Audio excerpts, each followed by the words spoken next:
Hello, मेरा नाम है चंद्रहास। स्टडी स्मार्ट में आपका स्वागत है। दोस्तों, इस वीडियो में हम देखेंगे इंग्लिश लैंग्वेज से पार्ट 8 जो कि आपका न्यू पैटर्न के ऊपर आधारित होगा।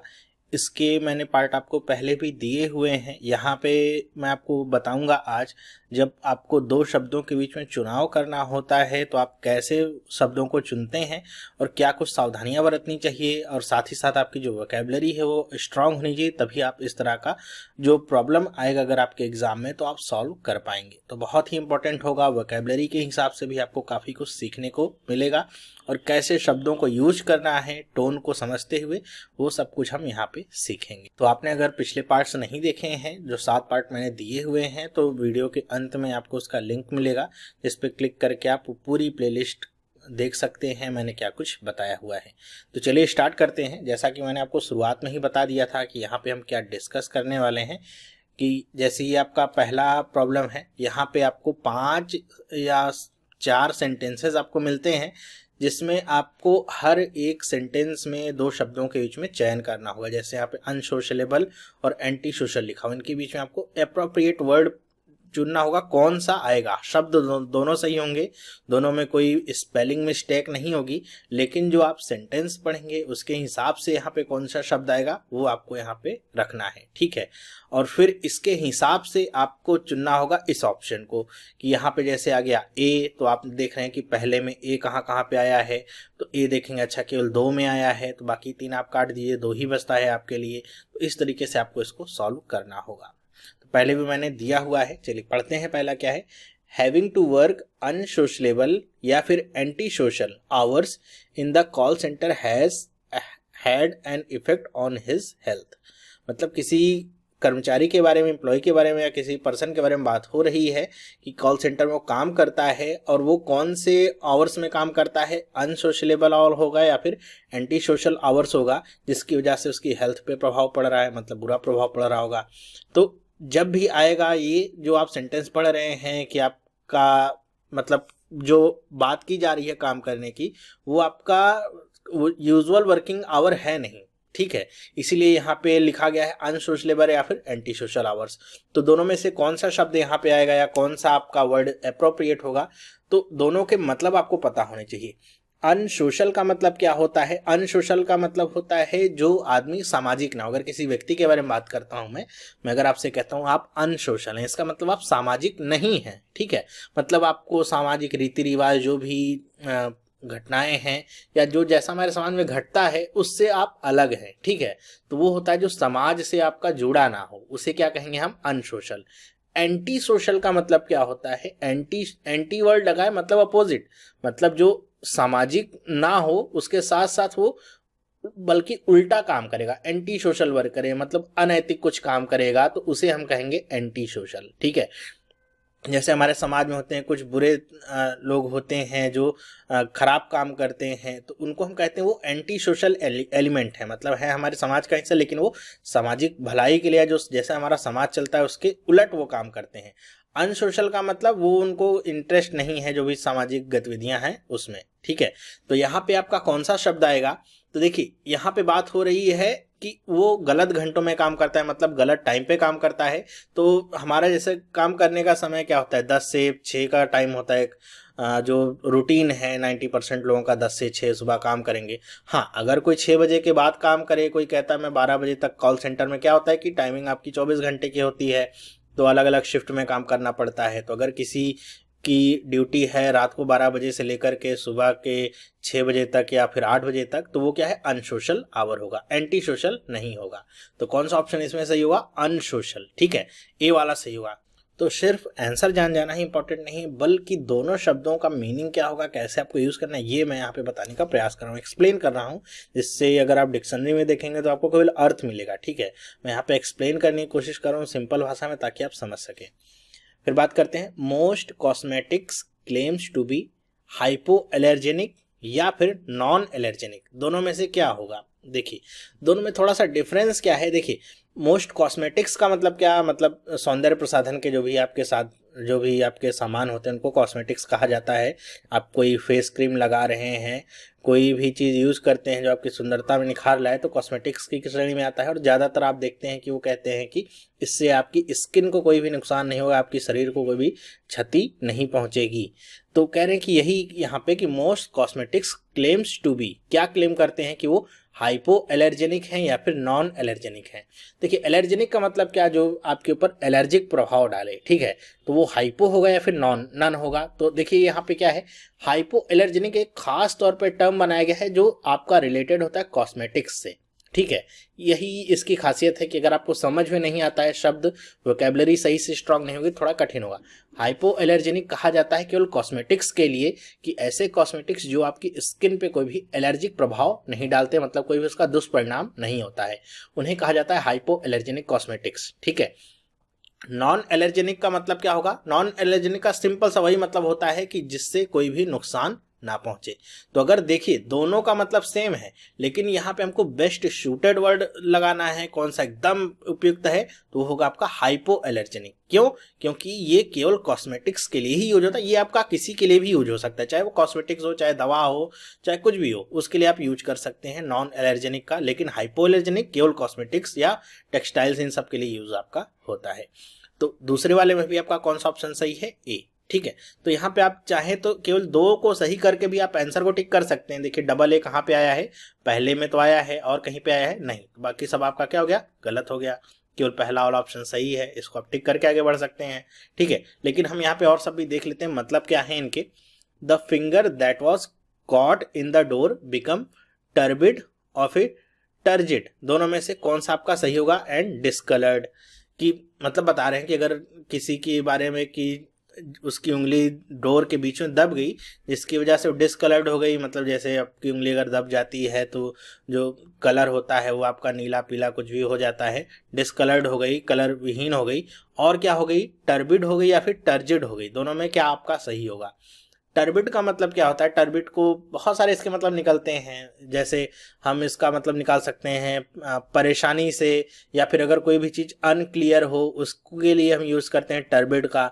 जबकि टर्जिड का मतलब क्या होता है, टर्जिड का सिंपल सा मतलब ही होता है सूजन, या फिर सूजा हुआ कोई चीज़ हो, स्वेलिंग हो जिसमें, उसके लिए हम यूज़ करते हैं टर्जिड का। तो अगर शब्द को देखिए तो आपको समझ में आएगा कि अगर आपकी उंगली दरवाजे के बीच में फंसी होगी, दबी होगी, तो आपकी उंगली डिस्कलर्ड तो हुई होगी, साथ ही साथ उसमें सूजन भी आई होगी। तो कौन सा सही होगा, इसमें बी वाला आपका सही होगा।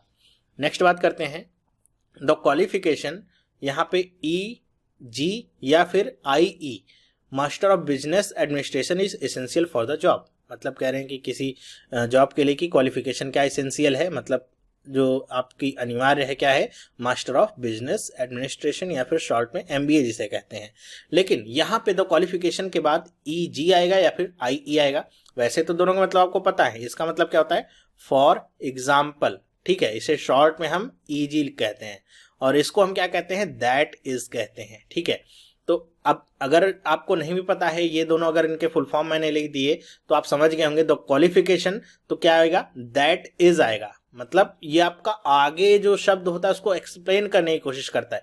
फॉर एग्जाम्पल का मतलब तो अगर आप उदाहरण दे रहे हैं तो उसके लिए बताया जाता है। जैसे अगर कह दें कि आपके पोस्ट ग्रेजुएशन कोई चाहिए होगा जॉब के लिए, जैसे एमबीए हो, तब आप एग्जाम्पल का यूज कर सकते हैं, फॉर एग्जाम्पल इसका यूज कर सकते हैं। लेकिन यहाँ पे केवल एक ही की बात हो रही है, एमबीए की ही बात हो रही है, आपका दैट इज इसलिए यहाँ पे एकदम उपयुक्त तो होगा। वैसे ये दोनों लैटिन भाषा के शब्द हैं, दोनों का शॉर्ट होता है। जैसे ईजी का मतलब आपका लैटिन भाषा में, आपका लैटिन भाषा आपको पता है कि डेड लैंग्वेज के तौर पे यूज होती है, मतलब उतना ये प्रचलित नहीं है, बहुत ही ज़्यादा पुरानी लैंग्वेज है। इसको लैटिन भाषा में ईजी का फुल फॉर्म होता है मेरे ख्याल से, जहाँ तक मुझे याद है, एग्जेम्पली ग्रेशिया या ग्रेटिया, जैसा भी कहना चाहें।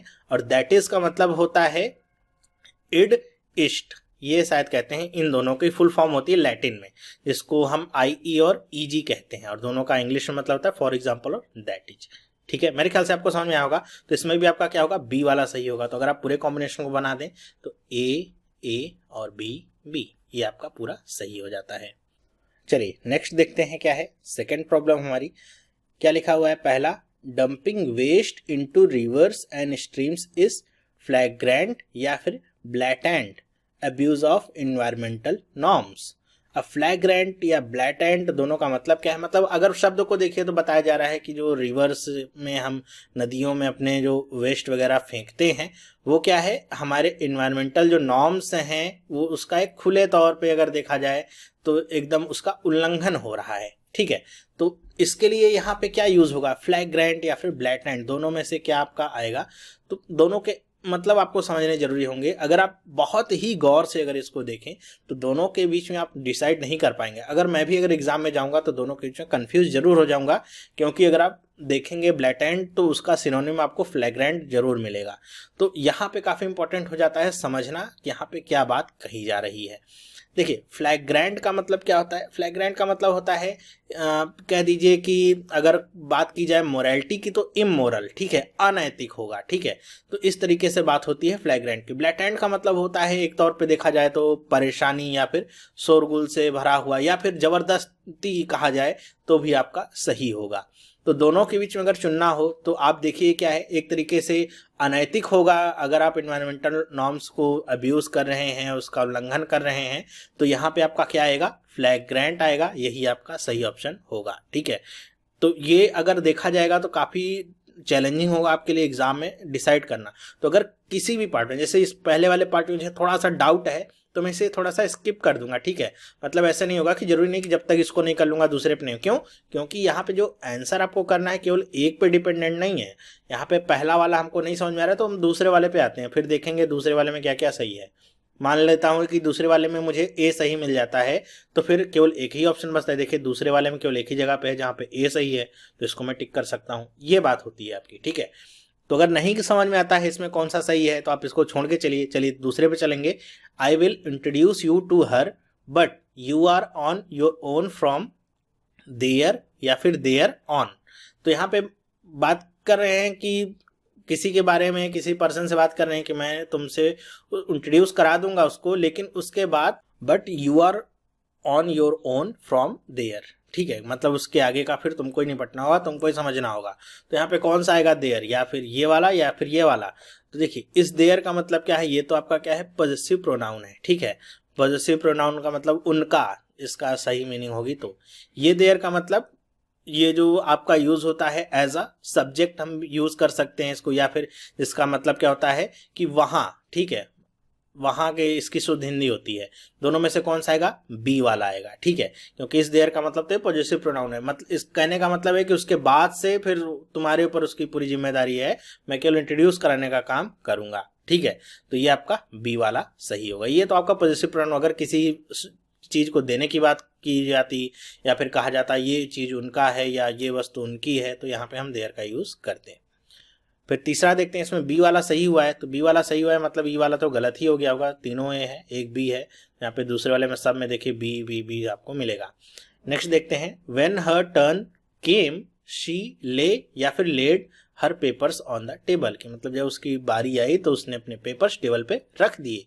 तो क्या आएगा? ले आएगा या फिर लेड आएगा। अब यहाँ पे आपको समझना होगा दोनों के अर्थ एक ही है। ये आपका प्रेजेंट में है, ये आपका पास्ट में यूज किया गया है। ठीक है, सेकंड फॉर्म में यूज किया गया है।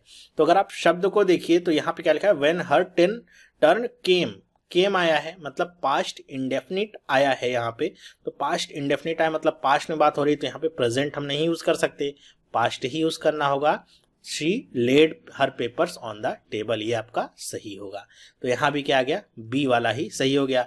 तो अगर आप देखिए तीसरा में बी सही है, तो यहाँ पे देखिए सी और डी आपके गलत हो जाते हैं क्योंकि उनमें तीसरे में ए है। ठीक है, अब दो बचे। ओके, इस तरीके से अगर आपको ये पता चल गया होता कि फ्लैग्रेंट इसमें सही है तो आप ए वाला ऑप्शन टिक कर सकते थे आसानी से, क्योंकि इसमें पहले ए सही है। फिर बात करते हैं, when his controversial painting were band the artist immigrated या फिर इमिग्रेटेड एज अ रिजल्ट। ये बहुत इंपॉर्टेंट है, दोनों के अर्थ आपको समझना। माइग्रेट, दोनों माइग्रेट से ही बने हुए हैं।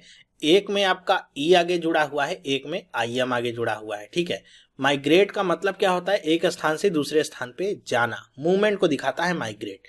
लेकिन अगर उसके आगे ई जुड़ा हो और आई एम जुड़ा हो, दोनों के अर्थ क्या होते हैं ये आप समझ लीजिए, बहुत कंफ्यूजिंग है। अगर शब्द को समझिए तो बात की जा रही है, मतलब अगर कोई आर्टिस्ट होगा उसके बारे में कि जब उसकी कंट्रोवर्शियल पेंटिंग जो है उसको बैन कर दिया गया, मतलब बहुत ज़्यादा कोई आपत्तिजनक पेंटिंग बनाई होगी जिसकी वजह से उसे बैन कर दिया गया, तो जो आर्टिस्ट था उसे अपना देश छोड़ के जाना पड़ा। The artist emigrated as a result, कि इसका परिणाम क्या हुआ कि आर्टिस्ट को जाना पड़ा, ठीक है, देश छोड़ करके।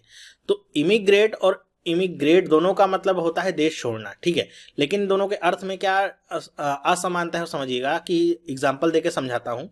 मान लेता हूँ कि ये कोई कंट्री है और ये दूसरी आपकी कंट्री है, ठीक है। ये पर्सन है ए, ओके, ये इसकी होम कंट्री है, ठीक है, ये इसकी क्या है, होम कंट्री है जिसमें ये रहता है। नाम मैं नहीं लिख रहा हूं, इस ऐसे ही समझ लिए, होम कंट्री जिसमें ये रहता है। अगर ए अपनी कंट्री इस कंट्री से दूसरी कंट्री में जाता है तो यहां पे ए को क्या कहा जाएगा कि ए क्या हुआ है, इमिग्रेट हुआ है। मतलब क्या कि अपना होम कंट्री छोड़ करके दूसरे देश में रहने चला गया। ओके, समझ में आया। इमिग्रेट का मतलब क्या होगा, अब ए अगर यहाँ पे पहुंच आया है तो अब ए को यहाँ पे क्या कहा जाएगा, इमिग्रेट कहा जाएगा। मतलब अब ए क्या है, इस कंट्री में आएगा तो क्या होगा कि ए अपना देश छोड़ करके यहाँ पे आया है रहने के लिए। मतलब समझ रहे हैं, इस इमिग्रेट का मतलब होगा अपना देश छोड़ करके जाना, और इस इमिग्रेट का मतलब होगा कि अपना देश छोड़ करके किसी दूसरे देश में आना। ये दोनों में डिफरेंस है। तो यहाँ पे अगर शब्द को समझिए तो आपको पता चलता है कि आर्टिस्ट को अपना देश छोड़ना पड़ा, या जहां रहता होगा वहां पे पेंटिंग बैन हुई होगी तो वो क्या हुआ होगा, इमिग्रेट हुआ होगा। मतलब ए वाला सेंटेंस इसमें सही होगा। इमिग्रेट का मतलब क्या, आना। इमिग्रेट जो ई से स्टार्ट है उसका मतलब जाना, अपना देश छोड़ करके। ओके, मतलब समझ में आया। बहुत ही कंफ्यूजिंग था, थोड़ा सा समझ गए होंगे तो पता चला होगा। तो इसमें कौन सा आपका ऑप्शन देखेंगे सही होगा, तो ये वाला आपका ऑप्शन सही होगा। नेक्स्ट आगे बढ़ते हैं। तीसरी प्रॉब्लम क्या है, देखिए, an actor's performance depend on his ability to memorise the lines and cues या फिर क्यूज। अब बताइए, किसी एक्टर के बारे में बात की जा रही है कि उसकी परफॉर्मेंस किस पे डिपेंड करती है, कि वो जो उसको लाइनें दी जाती हैं उसको कितने अच्छे तरीके से याद रख पाता है, और फिर क्यूज या फिर क्यूज, दोनों में मतलब समझिए क्या है। इस क्यू का मतलब क्या होता है, इस क्यू, अच्छा इस वाले क्यू से तो आप सब लोग परिचित होंगे। इस क्यू का मतलब क्या, लाइन। मतलब जैसे अगर लोग खड़े हों एक के पीछे एक के पीछे एक, तो उसको क्या कहते हैं, क्यू है, ठीक है, लाइन है। ओके, इस क्यू का मतलब क्या होता है, इस क्यू का मतलब होता है एक संकेत या फिर हिंट कह सकते हैं, ठीक है, संकेत कहिए तो ठीक है। मतलब जब आप देखते होंगे, ये आपका एक्टर्स को लेकर ही आपका ये शब्द जुड़ा हुआ है, ये वाला ही सही होगा इसमें। मतलब क्या होता है, जैसे अगर आप एक्टिंग कर रहे हैं, कोई परफॉर्मेंस दे रहा है, तो आपको पता होता है कि इस लाइन के बाद मुझे बोलना है, या फिर अगर ये होता है ऐसे ड्रामा में तो इसके बाद अब मेरी लाइन चालू होगी या मेरी परफॉर्मेंस चालू होगी। तो अगर कोई एक्टर होगा वो अपने क्यूज को नहीं समझ पाता है, मतलब संकेतों को नहीं समझ पाता है कब उसकी बारी आनी है, कब उसको क्या बोलना है, तो वो अच्छा एक्टर नहीं हो सकता है। तो एक अच्छा एक्टर की जो परफॉर्मेंस होती है किस पे डिपेंड होती है, कि कितना ज्यादा वो लाइनों को याद रख पाता है और संकेतों को कितनी अच्छी तरीके से समझ लेता है। तो ए वाला ऑप्शन इसमें से सही होगा। नेक्स्ट बात करते हैं, the project failed because of the shortcomings innate या फिर इनहेरेंट इन आवर अप्रोच। मतलब कह रहे हैं कि प्रोजेक्ट फेल क्यों हुआ, because of the shortcoming. Shortcomings का मतलब कि कुछ खामियां रही होंगी, किसमें, इन आवर अप्रोच, और वो हमारी अप्रोच में। और शॉर्ट कमिंग्स एक कैसी थी, इननेट थी या फिर इनहेरेंट थी। देखिए, इननेट का मतलब होता है जन्मजात, ठीक है, जन्मजात, या जब से कोई पैदा होता है तब से जो उसके अंदर गुण या अवगुण रहे उसको कहेंगे हम इननेट, ठीक है। इनहेरेंट का मतलब होता है अंतर्निहित, अंतर्निहित कह सकते हैं। अंतर्निहित का मतलब कि जो हमारे अंदर, जो हमारी जो अप्रोच में कमियां रही उसकी वजह से हमारा प्रोजेक्ट क्या हुआ, फेल हुआ। तो दोनों के अर्थ अगर आप समझ सकते हैं तो समझ गए होंगे कि इसमें कौन सा ऑप्शन सही है, बी वाला, ठीक है। मतलब कि कोई जन्मजात अप्रोच में कमी होगी ऐसा नहीं है, कैसा होगा, अंतर्निहित जो कमी होगी हमारी अप्रोच में, मतलब जिसको हम समझ नहीं पा रहे हैं, जो हमारे कार्यविधि में कमी रही होगी, उसकी वजह से हमारा प्रोजेक्ट फेल हुआ है, ठीक है। तो इसमें कौन सा ऑप्शन सही होगा, बी वाला सही होगा। थर्ड पढ़िए, no wonder he is a doctor, his entire linear या फिर lineage has been associated with medical science. मतलब किसी के बारे में बात की जा रही है, अगर शब्द को समझ पाते हैं पढ़ करके तो इतना ही समझ गए होंगे कि बात कर रहे हैं कि इसमें कोई भी आश्चर्य की बात नहीं कि वो डॉक्टर है। His entire lineage has been associated with the medical science. His entire, linear का मतलब क्या होता है, लीनियर इक्वेशंस हम पढ़ते हैं मैथ में, मतलब रैखिक या कोई एक रेखा में हो। लीनियज का मतलब होता है वंश, मतलब अगर शब्द को आप समझिए कि उसका पूरा खानदान ही मेडिकल साइंस से एसोसिएटेड है, मतलब उससे जुड़ा हुआ है, मतलब कोई ना कोई इस फील्ड में मेडिकल साइंस में होगा ही, कोई डॉक्टर होगा, कोई नर्स होगा, कुछ कुछ होगा, वो सब आपकी पूरे खानदान में ऐसा कुछ होगा। तो दोनों में से कौन सा सही होगा, इसका रैखिक होगा या फिर वंश होगा या खानदान कह लीजिए, तो बी वाला ऑप्शन इसमें से सही होगा। ठीक है, तो अगर इसको देख लीजिए क्या है, ए बना फिर बी बना फिर बी बना, देखिए कौन सा सही होगा। ये तो आपका गलत, ये भी गलत, ये भी गलत। हाँ, डी वाला आपका सही है क्योंकि ई वाला भी गलत है क्योंकि सब ए है। तो यहाँ से आप समझ सकते हैं, ये टिक करिएगा और आगे बढ़ा। फिर भी हम आगे देखते हैं ताकि हमको शब्दों के मतलब पता रहे। Evolutionary science established between human beings and simians specially monkeys या फिर एप्स। अब यहाँ पे कह रहे हैं कि evolutionary science established between human beings and simians. Simians का मतलब क्या होता है, जो बंदरों की तरह दिखते हैं। ठीक है, मतलब हम लोग भी सेम तरह ही दिखते हैं, बस अंतर होता है हमारे स्ट्रक्चर में थोड़ा बहुत, लगभग हम बंदरों की तरह ही दिखते हैं या फिर बंदर हमारी तरह दिखते हैं, कुछ भी कह लीजिए। तो सीमियंस का मतलब क्या होता है, जो एक तरह दिखे, बंदर की तरह जो दिखते हैं उनको सीमियंस कहा जाता है। तो मतलब इसमें बताने की कोशिश की जा रही है कि हमारा और बंदरों का नाता लगभग एक सा ही होता है, लेकिन यहाँ पे बात की जा रही है स्पेशली किससे, मंकीज से या फिर एप्स से। तो देखिए मंकीज और एप्स में बहुत बार हम इंटरचेंज करके लिखते भी हैं, पढ़ते भी हैं और सुनते भी हैं, दोनों में थोड़ा सा डिफरेंस होता है। मंकी और एप्स दोनों एक नहीं होते हैं। अगर साइंटिफिक वे में देखा जाए तो दोनों में डिफरेंस क्या होता है कि जैसे मंकीज होते हैं उनकी एक टेल होती है जो कि हमको दिखती है, जबकि एप्स जो होते हैं उनमें कोई टेल नहीं पाई जाती, कोई पूंछ नहीं पाई जाती है। ठीक है, इसी तरह मंकीज का जो ब्रेन होता है काफी छोटा होता है और जो एप्स होते हैं उनका ब्रेन काफी बड़ा होता है। और लाइफ साइकिल में भी डिफरेंस होता है। मंकीज की उम्र जो होती है ज्यादातर 30 साल होती है, जबकि जो एप्स होते हैं इनके लगभग दुगना साल तक जिंदा रहते हैं, 60 साल इनकी उम्र मानी जाती है। तो हमारा जो रिलेशन है वो एप्स से जुड़ता है, मंकीज से नहीं, अगर एकदम एक्यूरेट बात की जाए तो दोनों में से कौन सा सही होगा, स्पेशली एप्स, ये आपका सही होगा। तो देख लीजिए डी वाला ऑप्शन आपका एकदम करेक्ट हो गया है और आपको पता भी चल गया होगा मतलब क्या है किसका। फोर्थ हम देखते हैं इसी तरह, चलिए आ जाते हैं। द स्कूल अफेक्टेड या फिर affected a new policy on extra curricular activities. कि स्कूल ने क्या किया है, अफेक्ट की है नई पॉलिसी या फिर इफेक्ट की है। तो अफेक्ट और इफेक्ट के मतलब मैंने कई बार बता चुका हूं, इसके पिछले पार्ट में भी बताया था, अगर आपने नहीं देखा है तो देख सकते हैं। अब यहाँ पे बात की जाती है किसी भी चीज को अमल में लाना, चाहे वो पॉलिसी हो, चाहे कोई एक्शन हो, चाहे वो कोई आदेश हो, तो उसके लिए हम क्या यूज करते हैं, इफेक्ट का यूज करते हैं, अफेक्ट का यूज नहीं करते हैं। ध्यान रखिएगा, अगर कोई भी चीज अमल में लानी होती है तो उसके लिए हम इफेक्ट का यूज करते हैं। The school affected a new policy on extra curricular activities, ये आपका एकदम सही होगा। ओके, फिर बात करते हैं द रेशनल या फिर the rational behind current circular is that student need to learn language and thinking skill not specific information.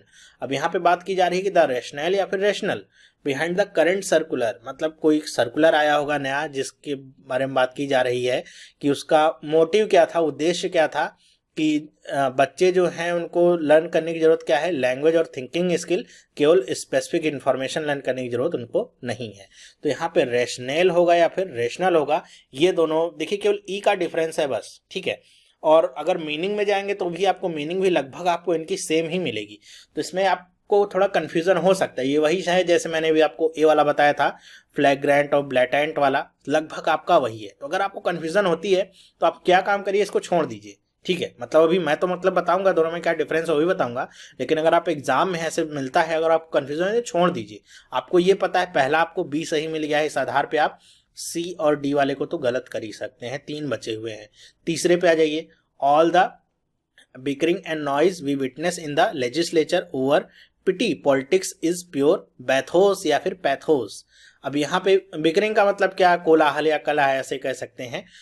और पिटी का मतलब तुच्छ, जो हमारी पॉलिटिक्स होती हैं, कह रहे हैं कि जो लेजिस्लेचर में हमारी पॉलिटिक्स के लिए सब जो हो हल्ला मचता है, ये सब क्या है, इज प्योर बैथोस। ये क्या दिखाता है कि बैथोस होगा या पैथोस, दोनों में क्या डिफरेंस है।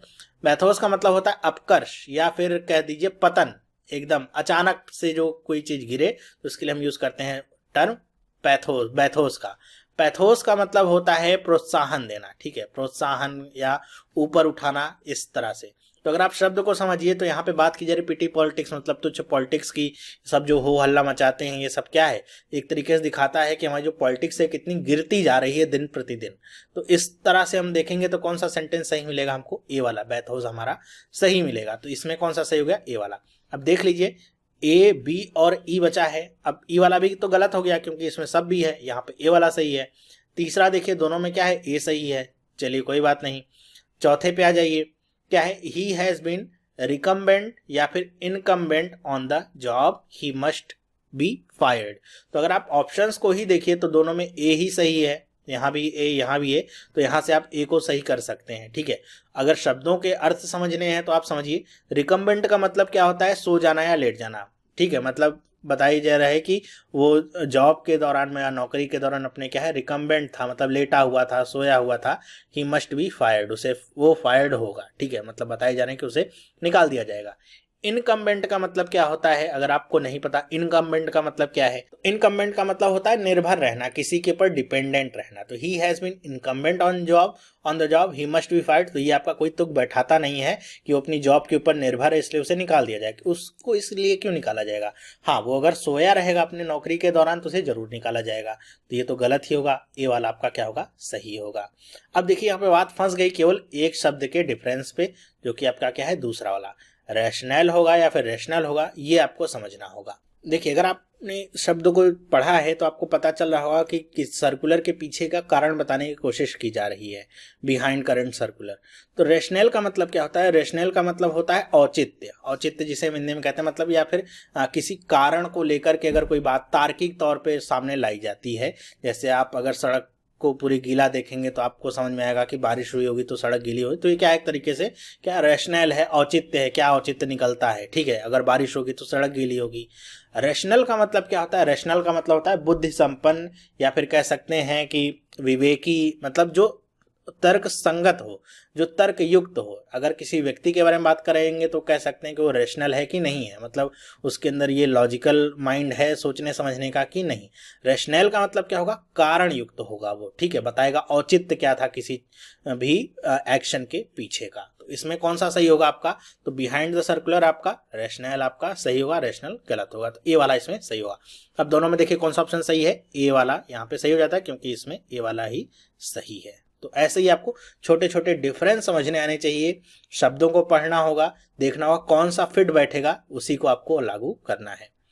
पांचवा देखते हैं क्या है, पांचवा क्या है, first it is too expensive, second it doesn't fit well, and thirdly या फिर third I don't like it. तो जैसा कि आप समझ सकते हैं कि यहाँ पे अगर फर्स्ट यूज हुआ है फिर सेकंड यूज हुआ है तो नेक्स्ट आपका क्या होगा, थर्ड ही यूज होगा, थर्डली यूज नहीं हुआ है। तो कॉमन सेंस से आप समझ सकते हैं कि इसमें बी वाला सही होगा। दूसरा अगर आप समझना चाहें तो मैंने आपको जब बताया था इंग्लिश ग्रामर, जब आपको पढ़ा रहा था तो वहाँ पे आपको बताए थे मैंने एडजेक्टिव के बारे में, कार्डिनल और ऑर्डिनल एडजेक्टिव्स बताए थे, वहां से भी आप समझ सकते हैं। वैसे तो बहुत आसान था, कोई भी इसमें कठिन काम नहीं था, तो आप इसको लगा सकते हैं, थर्ड ही आपका सही होगा। नेक्स्ट पे आ जाते हैं, the festival offers a truly eclectic या फिर esoteric programs of event including the opportunity to dance your socks off every evening। अब किसी फेस्टिवल के बारे में बात करें कि festival offers a truly eclectic या फिर esoteric programs of event। देखिए दोनों के मतलब में क्या अंतर है समझिएगा। eclectic का मतलब क्या होता है, eclectic का मतलब जैसे प्रोग्राम्स ऑफ इवेंट की अगर बात की जा रही है, eclectic का मतलब कि चुनना, अलग अलग जगह से चुन के इकट्ठा करना, कलेक्ट करना अलग अलग जगह से, ठीक है। एसोटेरिक का मतलब होता है गुप्त या फिर गूढ़, जिसके बारे में किसी को पता नहीं हो।